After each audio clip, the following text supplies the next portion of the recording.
కానీ ఈయన దగ్గర ఇంకా అది కనిపించట్లేదు కదా, లక్షణాలు ఏం రాలేదు కదా. ఒరిజినల్ రాజకీయ నాయకుల లక్షణం ఏందే అంటున్నా నేను. ఈ రాజకీయ నాయకుల లక్షణాలు కదా, అది ఉద్యమ సంస్థల లక్షణాలు. భారతీయ జనతా పార్టీ రివోల్ట్ అవుతుందంటే ఉద్యమ సంస్థ, కమ్యూనిస్టుల ఆవేశం ఉందంటే ఉద్యమ సంస్థ, అది తెలుగుదేశం పార్టీ అగ్రెసివ్గా ఉంటుందంటే ఉద్యమ సంస్థ, కాంగ్రెస్కి వ్యతిరేకంగా పుట్టుకొచ్చినటువంటి సంస్థ అది. కానీ ఎప్పుడైతే చంద్రబాబు వచ్చాక రాజకీయ నాయకుడు ఆయన.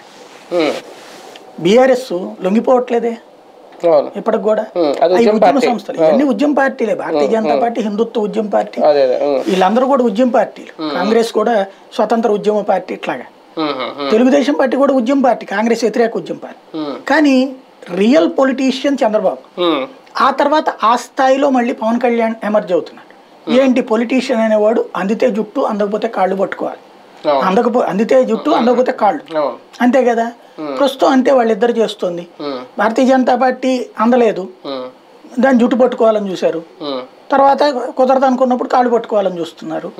అదే సందర్భంలో పవన్ కళ్యాణ్ విషయంలోనే అంతే. చంద్రబాబు ఆ రోజున అందిందని జుట్టు పట్టుకుందామని చూసుకున్నాడు, ఆయన నిధులు ఇచ్చుకుని వచ్చాడు కాబట్టి కాళ్ళు పట్టుకున్నాడు. అట్లాగే ఇప్పుడు పవన్ కళ్యాణ్ ఏం చేస్తున్నాడు, తెలుగుదేశం పార్టీతో జుట్టు పట్టుకుందామని చూస్తూ కాళ్ళు పట్టుకుంటున్నాడు. భారతీయ జనతా పార్టీని జుట్టు పట్టుకుని తిప్పుతున్నాడు. కాబట్టి రియల్ పొలిటీషియన్ వీళ్ళిద్దరూ కూడా. బాబు పవన్ అవసరమైతే ఎంతకైనా తగ్గేస్తారు, ఎదుటోళ్ళ భాషలో దిగజారడు.